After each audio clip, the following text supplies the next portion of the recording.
안녕하세요. 김종업의 경제부동산입니다. 더 좋은 방송을 하도록 구독, 좋아요, 댓글 알림 부탁드립니다. 오래된 아파트 큰일 났다. 빈집 1천만 가구 매물 터졌다. 최근 매도자들의 매물이 쌓이면서 오래된 아파트들이 심각한 상황에 처해 있습니다. 구축은 다주택자들이 매도를 하고 신축과의 경쟁에서 살아남기가 어려우며 투자성이 낮습니다. 3기 신도시와 택지지구 분양, 미분양 새 아파트가 넘쳐나는 상황에서 과연 오래된 아파트들이 얼마나 버틸 수 있을까요? 특히 수도권과 지방의 중심지가 아닌 대부분의 오래된 아파트는 인구 감소와 공급 폭탄으로 아주 위험합니다. 유료 상담은 010-2616-6276 제가 직접 매수 타이밍과 입지를 추천해드립니다. 지금 바로 전화 주십시오. 오래된 아파트 큰일 났다. 빈집 1천만 가구 매물 터졌다. 자, 지금 구축들이 쭉 있네요. 자, 너무 많아가지고 지금 집이 남아도니까 집에 파묻혀 살고 있어요. 보실래요? 자, 오래된 아파트 큰일 났다. 오래된 아파트가 이제 여러 가지 문제점이 있지만 가장 중요한 세 가지만 들려면, 첫 번째, 다주택자들의 매도 타깃이 돼요. 다주택자들이 여러분들 약 한 200만 명 정도 되는데, 아파트는 이제 아파트나 주택 이런 것은 한 700만 채가 넘어요. 그러면 나머지는 잉여잖아요. 잉여. 남아 도는 이 집. 자, 주로 새 것보다 헝그를 매도한다 이거죠. 두 번째는 신축과의 경쟁에서 살아남기가 쉽지 않습니다. 특히 3기 신도시 있죠. 3기 신도시 택지지구 이런 데 계속 지금 분양을 할 텐데 걔들하고 경쟁하는 거죠. 그렇다 보니까 이제 또 오래된 것들은 재건축 비용이 많이 들어갑니다. 입지가 좋은 곳이야 뭐 비용이 들어가더라도, 추가 분담금이 들어가더라도 그냥 지으면 되는데, 외곽은 새 아파트도 가격이 싸기 때문에 그런 면에서 투자성이 낮은 거예요. 자, 다주택자 매도, 다주택자 상대적으로 안 좋은 구축을 매도한다는 점에서 임사, 법인 1순위 매도, 과거에 임대주택 사업으로 다주택을 갖고 있는 사람들이나 법인들 1순위로 다주택을 매도합니다. 영끌도 마찬가지예요. 여러 채가 있으면 구축부터 매도합니다. 오래된 아파트부터. 그래서 특히 외곽, 수도권의 외곽이나 지방은 위험합니다. 그다음에 재건축, 리모델링 비용 부담. 그렇죠. 외곽 지역에 새 아파트도 가격이 싸기 때문에 추가 분담금이 들어가는 순간 얘는 재건축도 안 하려고 한다고요. 특히 외곽하고 지방은. 자, 신축과의 경쟁, 인구 감소 시대에 아파트 가치가 하락을 하고 있죠, 지금. 2기 신도시 택지지구, 지금 2기 신도시 택지지구는 거의 다 입주 다 했잖아요. 새 아파트 물량이 홍수를 이루고 있는데 여기에서 경쟁을 해가지고 살아남을 수 있을까?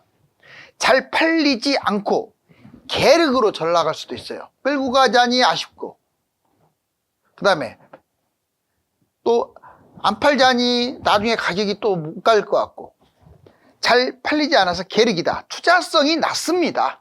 전세가율이 낮아서 돈이 많이 들어가요. 경기 인천 구축 아파트 슬럼화 현상, 벌써 이런 일이 벌어지고 있죠. 전세가가 낮아서 집값도 싸지만 전세가도 낮아가지고 투자성이 내 금액 투자 대비 낮은 거죠. 슬럼화 현상도 벌어지고 있습니다. 경기 인천 10년 정체할 때 2010년부터 20년까지 무려 10년 동안 수도권 안 올라갔어요. 구축들이 주로 안 뛰었어요. 신축은 뛰었는데. 자, 그렇다면 한국 빈집 200만 채, 일본 1500만 채, 이게 뭔 말이냐? 그냥 순수 빈집만. 제가 아까 빈집은 다주택자들이 많이 가지고 있잖아요. 그 남아도는 집이잖아요. 그리고 분양, 넘쳐나는 분양, 그리고 법인들 매물 뭐 이걸 다 합친 거예요. 그런데 순수 빈집이 여기 보시면 2015년 106만이었던 게 2019년에 151만. 자, 24년 현재 200만이 넘어갔습니다. 약 200에서 250만 채 사이예요. 현재 빈집, 완전한 빈집. 일본 보세요. 심각합니다. 일본은 대략 2023년 여기 동그라미를 쳐볼게요. 1425만 채가 빈집이에요. 와, 우리나라는 200만 채인데 일본은 1400. 일본이 우리나라보다 인구가 2배 조금 더 넘어요. 우리나라가 한 5천만이고 일본이 1억 2천이니까 그거에 비해서 지금 빈집은 7배나 많네요. 그쵸? 일본은 이제 저출산, 고령화가 본격화되고 있는 시기고, 여기 기하급수적으로 빈집 늘어나는 거 보세요. 2050년이면 2천만 채예요. 지금 사용 가능한 주택은 6천만 채밖에 안 되는데 이렇게 많이 남아요. 우리나라도 지금 여기에는 이제 간단하게만 나와 있지만 이렇게 계산을 해봤을 때 앞으로 10년, 20년 후에는 더 끔찍하겠죠. 그래서 구축을 신중히 생각해야 돼요. 자, 분양 폭탄. 문제는 분양마저도 폭탄이 생긴다는 거예요. 분양 폭탄이 집이 남아도는 역할을 하기 때문에 신축보다 구축에 더 영향을 줘요. 자, 고분양, 미분양도 많죠. 고분양, 서울 4천만 원대, 경기도 2천만 원대. 자, 미분양, 전국 약 7만 가구가 지금 미분양으로 남아 있습니다. 7만 가구. 다시 또 8만 가구까지 갔다 7만 가구로 떨어졌다가 다시 또 증가 추세. 기존 아파트보다 입지가 좋지 않은 곳들에 주로 집중돼 있어요. 반값 분양, 시세 70% 보장. 그래서 정부가 특히 3기 신도시, 택지지구 이런데 나눔형, 뭐 분납형 이런 것 같은 경우는 반값도 있죠. 나눔형 25만, 선택 10만, 일반 15만, 총 50만 정도가 이렇게 싸게 분양을 한다 이거죠. 공공분양, 뉴홈. 자, 청년층 실수요자들한테는 인기. 예전에는 별로였는데 최근에는 정말로 분양가에 메리트가 있기 때문에 이제 추천도 합니다. 또 3기 신도시 택지지구는 분양가 상한제의 적용을 받아서 분양가가 싼 편이에요. 공급 폭탄. 자, 2기 신도시 100만 가구, 3기 신도시 택지지구 270만 가구가 합쳐진다고 생각해 보세요. 2기는 이미 입주했고 3기는 앞으로 경기 인천에 집중돼 있죠. 이 3기 신도시 택지지구가 공급 폭탄이 현실화될 겁니다. 그렇게 되면 미분양, 미계약, 할인 분양, 떨이 분양 이런 것들이 속출할 수밖에 없어요. 그나마 3기 신도시 택지지구는 설령 미분양이 나더라도 나중에 분양가 위로 치고 갈 가능성이 커요. 분양가 상한제까지 적용받아서. 그런데 그 3기 신도시 옆에 있는 뭐 도시개발지역이라든가 그냥 재건축, 재개발 이런 것들은요, 수도권에 또는 지방에 이런 것들은 나중에 분양가 밑으로도 추락할 수 있어요. 자, 위성도시 1, 2, 3기 신도시 매물을 보자고요. 자, 지금 백문이 불여일견입니다. 한번 보세요. 이게 서울입니다. 서울 되게 작죠. 이 경기도입니다. 어우, 엄청 크네요. 20배라고 했어요. 제가 20배. 여기 보면 자, 파주, 연천, 포천, 가평, 양평, 여주. 제가 지금 말씀드린 곳들은 다 누구보다 크냐면 서울보다 커요. 여러분들 서울의 시하고 군이 몇백 개 있잖아요. 서울이 몇 번째일 것 같아요? 시하고 군 합쳐가지고 땅 크기가 다들 막 10번째, 5번째, 80번째 바퀴예요. 땅이 그만큼 작아요. 제가 왜 이 말씀을 드리냐면 서울은 구축이 됐던 외곽이 됐던 나중에 투자성이 있습니다. 조그만하니까요. 이게 작잖아요. 근데 경기도는 달라요. 자, 이게 제가 왜 이렇게 플러스 곱하기를 해놨냐면 여기 인천부터 하남까지 신도시, 위에 양주부터 평택까지 널린 게 신도시 택지지구. 자, 여기 김포 파주부터 광주 용인 일대 신도시, 그 다음에 이쪽 의정부 남양주부터 화성 다 신도시예요. 시커멓습니다. 이걸 오른쪽으로 한번 볼까요? 여기 보세요. 이게 2기 신도시, 1, 2기 신도시 택지지구. 와, 이거 몇 개예요? 대충 봐도 70곳이죠 이거. 그 다음에 3기 신도시 여기 보세요. 자, 3기 신도시하고 또 추가로 신도시 나왔었죠. 이 3기 신도시가 60군데예요. 신도시만 보면 안 돼요. 택지지구까지 따져야 돼요. 이렇게 많은, 여기 지금 위성도시도 이렇게 많은데 위성도시도 되게 땅도 크죠. 여기에 이 신도시가 들어간다고 생각해 보세요. 물량이 어마어마합니다. 그래서 그것들과 경쟁하는 구축은 진짜 조심해야 돼요. 자, 오래된 아파트의 문제점 좀 더 지적하면 집값이 5억인데 분담금도 5억, 로또 재건축 시대 끝났습니다. 자, 분담금, 비선호, 투자성. 문제점을 한번 지적해 보자고요. 자재값 급등으로 집값이 5억인데 분담금도 5억. 서울은 그나마 괜찮아요.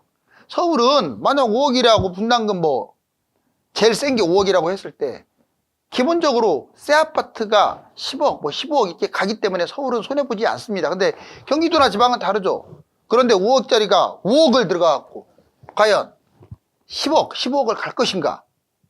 좀 고개가 갸우뚱해지죠? 자, 문제는 경기도의 60%, 지방의 80%가 재건축 분담금으로 오히려 손실 볼 수 있다는 거죠. 뭐 당장 손실은 아니에요. 새 아파트가 되면 이득은 보는데 뭐 이자 빼고 저것 빼고 이것 빼면 손해 본다 이 말이에요. 결국 다주택자 많이 보유하고 있어요. 그래서 하락장이 헐값으로 이게 계속 오래된 아파트 투매할 가능성도 있으니까 싸다고 해서 무조건 잡지는 마세요. 비선호. 자, 새 아파트를 선호하고 오래된 아파트는 선호하지 않잖아요, 보통. 2기, 3기 신도시 택지지구는 다 새 아파트예요. 엄청난 물량이죠. 얘들이 우입니다. 구축 아파트 올수리 하는데도 비용이 여러분들 얼마 들어가요? 거의 5천에서 1억 들어가요. 올수리 요즘 하는데 제대로 하면 5천 이상 들어갑니다. 그런데 하물며 재건축이나 그 아파트에 리모델링을 한다고 생각해 보세요. 얼마나 추가 분담금이 많이 들어가겠어요. 자, 이번에 투자성. 갭 투자할 때 전세가가 낮아요. 오래된 것들은. 그래서 투자 금액이 많이 들어가서 상대적으로 투자성이 낮고, 두 번째, 집값 상승장에 신축에 비해서 상승폭이 적어요. 안 뛴다는 게 아니고 신축이 100이 뛰면 구축은 50밖에 안 뛴다 이 말이죠. 자, 그 다음에 인구도 줄어들고 공급 과잉, 공급은 넘쳐나니까 빈집이 증가하고 있죠. 그럼 빈집은 누구 위주로 증가하겠어요? 바로 오래된 아파트부터 빈집이 증가하겠죠. 구축 아파트가 왜 위험하냐? 구체적으로 8가지. 먼저 어디가 위험하고 뭐가 위험한지를 보자고요. 먼저 경기도하고 인천의 외곽 지역은 다 위험합니다. 물론 가격이 현저하게 싸다. 뭐 위험할 것도 없겠지만 가격이 만만치 않으면 더 위험하겠죠. 두 번째, 300세대 미만은 이제 쳐다보지도 않을 거예요, 사람들이. 세대수가 적으면 커뮤니티 시설이 엉망이거든요. 그렇기 때문에 고급 아파트가 아닌 이상은 세대수 적으면 이건 낭패입니다. 그래서 절대 잡으면 안 돼요. 25평 2억 미만. 25평인데 2억 미만이야. 되게 싸네요. 이런 것들은 잡으면 안 돼요. 생각해보세요. 25평이 2억 미만이다. 세대수가 적거나 뭐 여기서 너무 멀거나 아니면 뭐 구석택지에 있거나 뭔가 안 좋으니까 이럴 거 아니에요. 그 다음에 지방 중소도시 아파트는 대부분이 투자 목적으로는 부적합합니다. 뭐 살지 말라는 게 아니라 투자 목적으로는 부적합하다. 지방의 중소도시 대부분. 그 다음에 인구 감소 뚜렷한 곳, 특히 인구가 줄어드는 지역의 아파트는 조심해야 돼요. 거래량이 적은 곳. 뭐 얘가 1000세대, 말만 1000세대지 뭐 1년 내내 거래된 게 10개밖에 안 돼. 20개밖에 안 돼. 이런 곳은요, 위험해요. 그 다음에 10년간 안 올라가고 있는 아파트. 뭔가 문제가 있으니까 안 뛰는 거잖아요. 그 지역에 내가 오래된 아파트를 갖고 있는데 새 아파트도 가격이 싸. 별로 오래된 아파트하고 차이가 별로 안 나. 이런 곳은 아주 안 좋아요. 오래된 아파트가. 왜? 걔가 새 아파트 돼도 형편없다는 거거든요. 빈집 1200만 채 공포. 이제 1200만 채. 자, 전국 분양 공급 200만. 전국 완전한 빈집은 200만이 현재. 그리고 기하급수적으로 빈집이 늘어나고 있죠. 이거 합치니까 400만 호가 빈집이네요. 그 다음에 이번에는 다주택과 법인이 800만 호나 돼요. 다주택자 750만, 법인 50만. 주로 구축들이 많은데 합치니까 800, 합치니까 1200만. 분양을 뺀다 하더라도 1000만 가구나 돼요. 다주택자, 법인, 그냥 순수 빈집 해가지고. 자, 폭락 후에 회복이 어렵다. 지역, 유형, 대상. 먼저 지역, 광역시, 지방, 중수도시의 비싼 아파트들, 경기도 외곽, 인천의 비싼 아파트들, 1, 2기 완성된 신도시, 얘들은 3기 신도시하고 경쟁하죠. 지금 얘들은 나쁘다기보다도 예전에 최고가를 회복 못할 수도 있어요. 두 번째, 유형. 아파트가 아닌 것들은 이제는 잡으면 안 돼요. 왜? 아파트도 남아도는데 누가 빌라, 오피스텔, 도시형 생활주택, 나홀로 아파트 누가 이런 걸 잡겠어요? 그쵸? 주택이 아닌 것들은 더 위험합니다. 차라리 주택은 뭐 사람들이 어쩔 수 없이 사니까 산다고 하지만 상가라든가 오피스, 지식산업센터, 생활형 숙박시설 이런 것들은요, 비주택인 것들은 이제 공실투성입니다. 토지, 예전에는 토지가 다 좋다고 생각했어요. 이제는 막연한 토지는 아주 위험해요. 팔리지도 않아요. 인구 감소 지역의 토지들이 대부분 인구 감소 지역들이잖아요. 토지가 인구가 증가하는 곳들은 비싼데. 대상, 다주택 법인자. 자, 이 부동산 여러 채 보유한 분들은 이제 위험한 축에 들어가. 예전에는 집 많이 갖고 있으면 부자네. 지금은 그렇지 않아요. 앞으로는 똘똘한 걸로 가야 돼요. 꼭지에서 영끌을 잡았거나 갭 투자하신 분들, 2021년에 폭락 후에 회복이 될지 미지수니까 지금 팔라고는 안 할게요. 어느 정도 회복하면 매도가 좋습니다. 자, 무리한 투자, 자본금, 수입 대비해서 지나치게 영끌해서 잡은 사람들 조심하세요. 이제 앞으로 부동산 선택을 잘해야 합니다. 그렇죠. 항상 우리는 선택의 기로에 놓여 있어요. 자, 서울을 잡을 거냐, 서울이 아닌 비서울을 잡을 거냐. 이건 그냥 눈 감고도 서울 잡아야 돼요. 제가 뭐 서울맨이라서 이런 말 하는 거 아닙니다. 모든 데이터가 그렇게 말해주고 있고, 땅이 좁아요, 서울은. 여러분들 서울이 부산, 대구보다도 작아요, 땅이. 그리고 아까 경기도에서도 뭐 웬만한 포천, 뭐 양평, 파주, 여주 다 그런 것보다 작잖아요, 크기가. 그런데 인구는 1000만 명 가까이 되고, 그래서 희소성이 있다 이거죠. 원인은 서울과 경기도 지방의 격차가 왜 커지느냐. 서울은 희소성이 있어요. 근데 경기도, 인천은 지금 아까 3기 신도시 택지지구 제가 지도에서 보여줬지만 공급을 남발하고 있어요. 서울은 그린벨트를 못 푸니까 신도시를 못 집니다. 그런데 경기도는 그냥 여차하면 그냥 그린벨트 풀어가지고 신도시 택지지구 지으니까 그것 때문에 망하는 거예요. 경쟁 순위를 말씀드리면 강남이 무조건 1등이에요. 그 다음에 한강, 그 다음에 서울, 서울까지. 그 다음에 차선책으로 이제 경기도도 중심으로 가야 돼요. 마지막에 경기도 주변. 자, 새 아파트냐, 은 아파트냐. 웬만하면 색을 잡는 게 낫고, 서울은 상관없습니다. 금액으로 맞춰서 잡으세요. 자, 헝그라고 나쁜 게 아니에요. 다만, 경기 외곽이나 지방 외곽은 헌 아파트 잡으면 큰일 나요. 자, 이제 신도시 새 아파트 남아돌아서 헌 아파트는 하락한다. 2기, 3기 신도시 택지지구, 새 아파트를 주로 선호하죠. 구축은 위험해요. 특히 경기도, 인천, 지방. 다주택 주요 매물, 헌 아파트, 비아파트, 아파트 아닌 것들은 폭락 위험성이 크다. 자, 이번에 명품이냐 평범한 거 잡느냐. 당연히 돈만 있다면 명품에 가까운 걸 잡으세요. 지역별 똘똘한 아파트 중심으로 상승합니다. 평범한 아파트는 물량도 많고 거래도 없어요. 인구 감소, 공급 폭탄으로 헌 아파트는 슬럼화가 되고 있다. 이제 마지막으로 부동산 매수 시기. 여러분들 매수 시기가 오면 저게 다 지금 말씀드린 것들이 싹 갖춰지면 이미 늦어.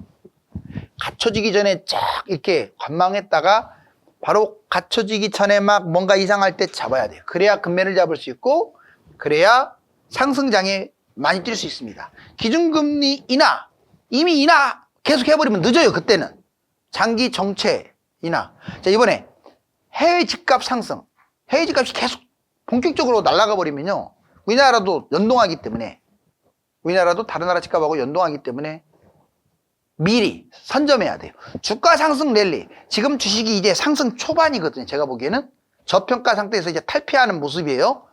집값은 후행을 따라갑니다. 만약 코스피가 3천을 넘어가는데 아파트가 꿈틀거리고 있다, 그럼 그때가 타이밍일 수 있어요. 미분양 감소, 청약 경쟁률이 좀 회복되면서 경쟁률도 높아지고 계약률도 높아지면 이제 집 잡을 때예요. 전세 가격 회복 상승. 지금 전세 가격이 올라가고 있는데 아직은 좀 부족하고 좀 더 뛰거나, 그러면 갭 투자, 다주택자들이 매입할 확률이 크기 때문에 미리 선점. 주요 지표 상승, 주간 시세 거래 심리가 좋아지면 미리 움직여야겠죠. 자, 이제 망원경으로 이렇게 구축 아파트 선별을 잘 하세요.